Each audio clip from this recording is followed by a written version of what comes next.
انت سمعت باتمان قال ايه في الجمله دي؟ ما تيجي نسمع سوا كده. You wanted me, here I am. You wanted me, here I am. بص هي جمله سهله جدا وبسيطه، انا عارفه اسمها ايه. قال له ايه؟ you wanted me here I am. you wanted me here I am. بس في سؤال، هو ليه ما قالش تي؟ ليه ما قالش wanted me؟ مش هي المفروض تتقال كده؟ صح، انت عندك حق، المفروض تقال كده فعلا wanted me. طيب بص الامريكانز عندهم رأي تاني، بيقولوها ازاي بقى؟ لما شايف حرف التي، شايف حرف التي ايه اللي قبله؟ حرف الان، right. طيب التي when the T comes after an N، لما التي بتيجي بعد حرف الان ايه اللي بيحصل؟ we drop it، بنشيلها we delete it كأنها مش موجودة خالص. اوكي، فاقول ايه بقى؟ هنطقها ازاي؟ هقول you wanted me wanted me wanted me، مفيش تي. wanted me you wanted me، سامع؟ you wanted me here I am. You wanted me. طيب واحدة واحدة بقى، تعالى كده كلمة اللي هي wanted احنا عايزين ناخد examples عليها.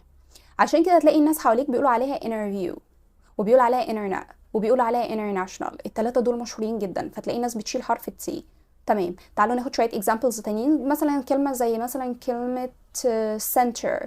center هتتقال center ولا center؟ center city center، مش هتقال center. ممكن حاجة تانية زي كلمة مثلا كلمة dentist، مش هتقال dentist، هتتقال dentist dentist dentist. كلمة identify هتتقال identify؟ جرب كده، ها هتقال ايه؟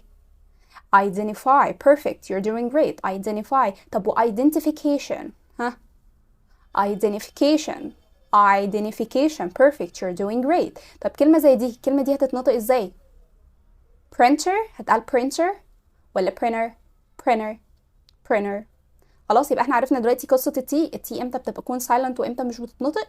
دي بنقول عليها اسمها ايه بقى بالانجلش لو انت عاوز تجو اند سيرش وتشوف فيديوز اكتر؟ اسمها vanishing t. النوع ده من التي اسمها ايه؟ vanishing t. فانت ممكن تروح على اليوتيوب وتشوف فيديوز اكتر وتتعلم اكتر. اوكي، وده بقى اللي احنا بنحاول نطبقه هنا. بنحاول نعمل ايه هنا في الكورس؟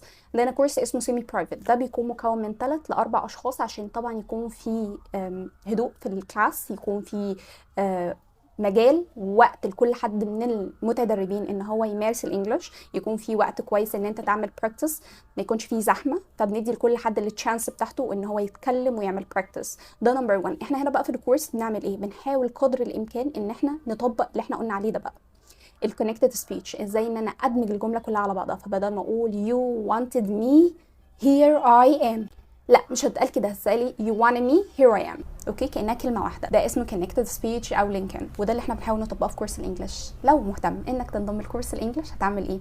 تسيب كومنت او تبعت مسج وهنرد عليك بكل الديتيلز.